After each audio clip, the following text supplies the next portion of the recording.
Hey guys, it's Mrs. Blue, back with another art lesson. Today is going to be a really fun, relaxing lesson. I'm very excited to create this art with you today. Let's start with our golden paintbrush winners before we jump right into our project. So, just to prove to you that these projects are not only enjoyable for children, but also for adults, our first two golden paintbrush winners are two gentlemen. Drum roll, please.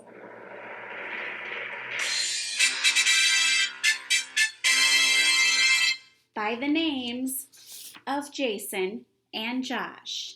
They created the 3D art with them floating into the center, even going so far as to take their pictures and put their picture in the center. Let's zoom in on that. It's too cool not to see up close. I mean, how cool is that? Their pictures are even in color. Mine is in black and white. Theirs are so awesome. So Jason and Josh created this art with me, and I happen to think it's pretty impressive.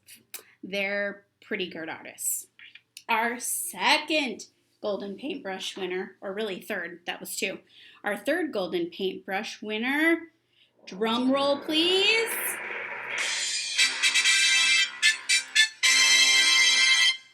is Joey. Joey has been creating projects with me this entire time, and this is a picture of Joey with his minion. Look at the minion. He did such a good job. Way to go, Joey. Joey's been making all of these projects at home, and I'm super impressed, as always. Okay, so today's project is going to look something like this. But yours does not have to be a heart. So we're going to mimic Kandinsky's concentric circles, which you can see everywhere on me today. On my dress, on my sweater, on my earrings. Kandinsky's concentric circles are everywhere. I'm going to draw a heart today, but you can feel free to draw any large shape. You could even just fill up your paper. You don't have to draw a shape. So this is what we're going to be creating today. What you need today to create this is a piece of paper facing tall or vertical, not horizontal. So we want our paper facing tall. Well, I guess that's not true. If you want to draw your shape this way, you can draw your shape this way. There's no rules. You can turn your paper any way you want today. A pencil, an eraser, and then something to color your Kandinsky art with. I'm going to use a watercolor paint palette. I did double check at the grocery store the other day, and they do have these at Jewel at the grocery store for a little under $3. So very reasonably priced. So beg an adult in your family to grab you one of these when they make a trip to the grocery store. Okay, so I'm going to paint mine today. So let's go ahead and get started. So I am going to start today with a heart shape because I'm going to make a heart. I really like the way this heart turns out. So I'm going to really fill up my paper. We want most of our paper to be very, very colorful, so we want to really fill up our paper. So I'm going to start by drawing a fancy heart shape, really filling up my paper. My heart's going to kind of angle just like the example.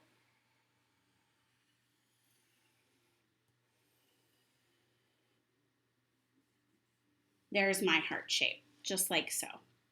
Okay, now we're not going to fill in our shape with all of the concentric circles. Concentric means circle within a circle within a circle, just like you see here. We're going to fill in our shape with just individual circles first, because the concentric circles we can just simply paint on. So we really want to fill in the shape with circles. So there's one. My husband's phone is ringing.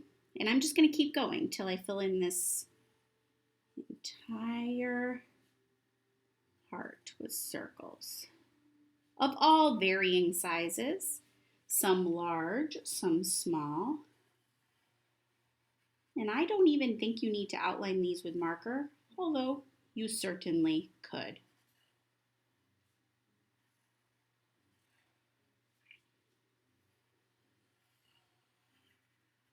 You can fast forward past this part if you would like. I just really want to squish my whole heart full of circles. And this is the extent of the drawing portion of the lesson today, which is pretty fun. Just making circles.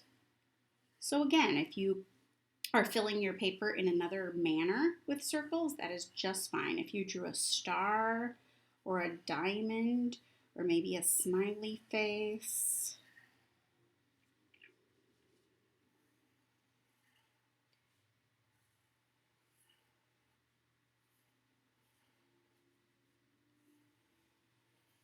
maybe I should make a couple super large ones. Oops, I don't want to overlap them so I don't waste too much of your time creating circles.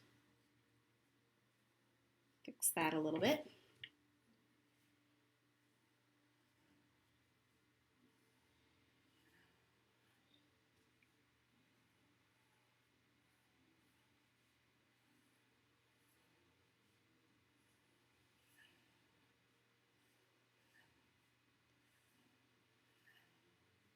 I already feel more relaxed.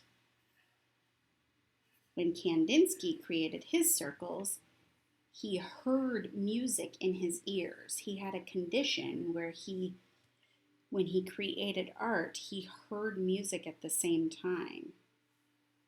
It's an actual condition that he had that allowed him to create amazing art.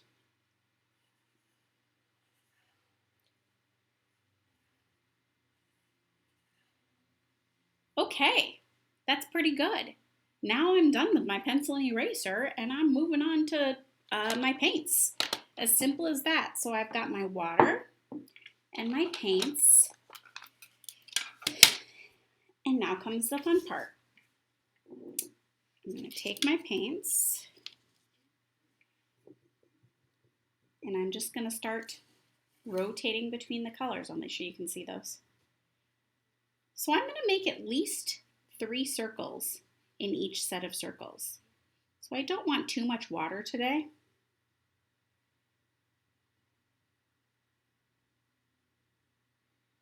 This is going to take a lot of, I really want my paint to look nice and bright. This is going to take a lot of rinsing our brush off in the water today if you're using paints.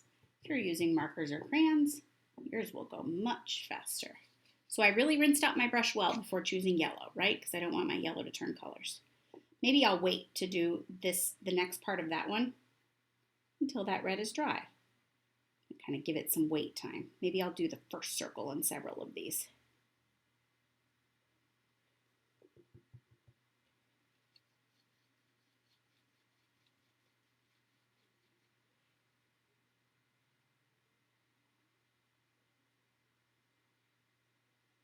I'm filling each circle in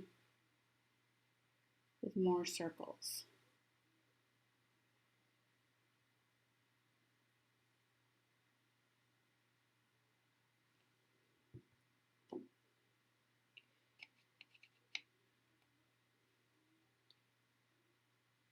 If they blend a little bit, that's awesome. It'll look even better.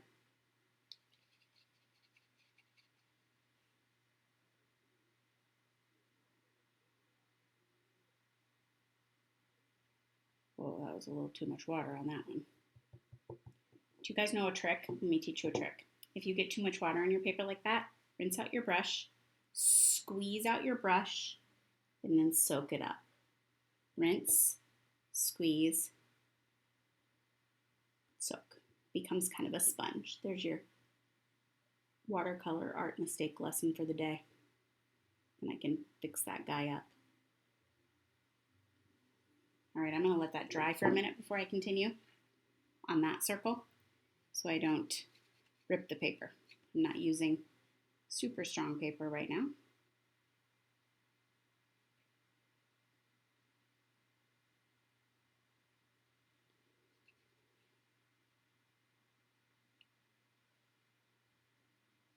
Maybe I'll just keep this blue on my brush and add another circle in there. Let's use some purple. Add a purple circle to this orange one.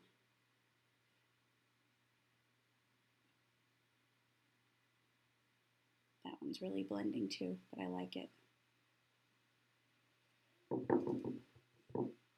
I actually kind of like the way that looks. I think I'm going to leave it.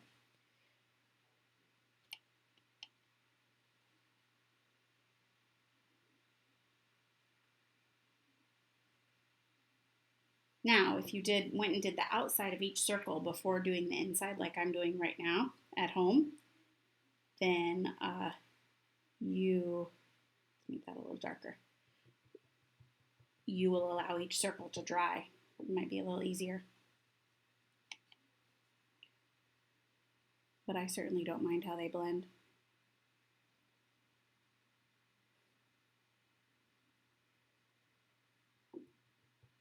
It's a little hard to see that yellow on the screen.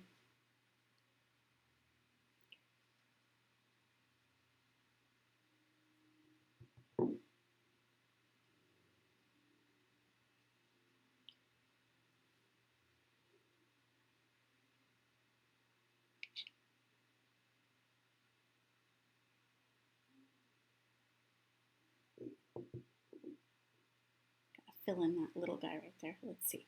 Let's do a little orange. And you can already see how cool it's starting to look.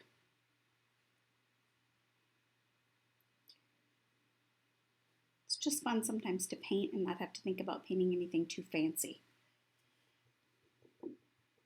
And then imagine I fill up all of these circles.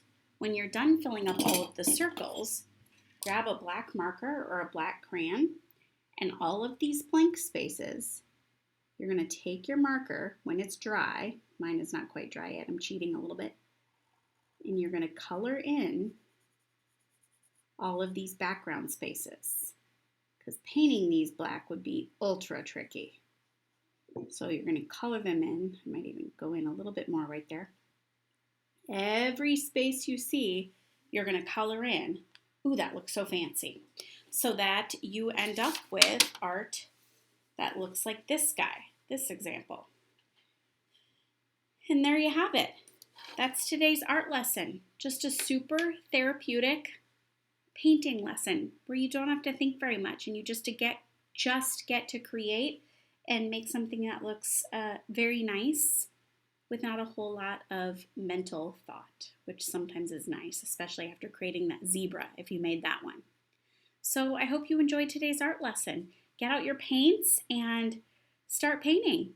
All right, bye.